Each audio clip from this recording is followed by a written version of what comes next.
адамдын өлүмү жеңил эле кылмыш экен да, значит, бул эми сен ичкер деген эле адамдык эме кылып атат да, бул кылмышкер үйүндө отуруш керек экен. Үйүндө күтүп отуруп туруш керек экен, жазасынчы. Тишин дарылатууга барып чарчап калган Алиянын жакындары 2 күндөн бери президенттик администрациянын алдында өлкө башчысы Садыр Жапаров менен жолугууну талап кылып турушат. Буга Алиянын өлүмүнөн кийин камакка алынган анестезиологдун үй камагына чыгарылганы себеп болгон. Булардын, значит, акчаларын берди. Өйдө жактагылар звонт этти. Ошон үчүн ушул дагы эле кармалып турат. 2 ай болду. Тыянак жок да. Эптеп отургусуп, Октябрьский суд эптеп биздин эмелерибиздин баарын карап отургузса, городской суд чыгарып коет да. Аталган дарыгердин бөгөт чарасы 31 январда Бишкек шаардык сотунда каралган. Анда сот шектүүнү туруктуу жашаган жери бар экенин, ага коюлуп жаткан айыптын өтө оор эмес категорияга киргенин эске алып, дарыгерди үй камагына чыгарганы айтылат.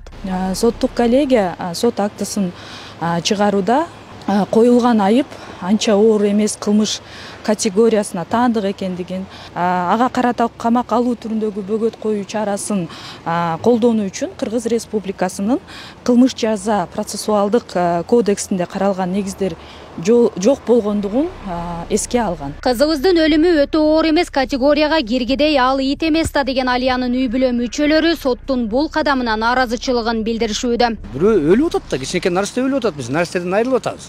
Ошого сот болгучакты үйүнө отуруп турсун деп чечим чыгарып койгону бизге аябай өкүнүчтүү болду да. Мындайча айтканда баягы биздин жарабызга туз септи кайрачы. Мына ушул врач Кудайдын кызындай эле экен. Муну алып барып териштире албай атат, же камай албай атат, же сурай албай атат. Бул ким билбейм, бизге түшүнүксүз болот да бул жагычы. Мама, келесиң? Мен сонун даттымы? 3 жашар бөбөктүн өлүмүнөн кийин анын апасы психологиялык жактан жабыркап калганы да ачыкталды. Учурда атасынын абалы да жакшы эмес экен. 6 айлык неберемди каралбай калды. Келиним психически больная болуп калды. Бул экөөнүн турмушу бузулду. Үй бүлөсү талкаланды. Буларга ким жооп берет?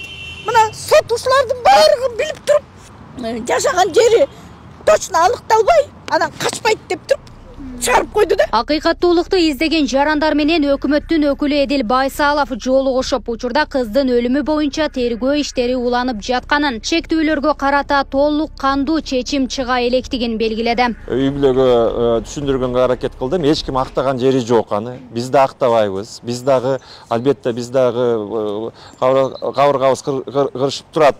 Бул жерде жанагыл сотту күтүш керек.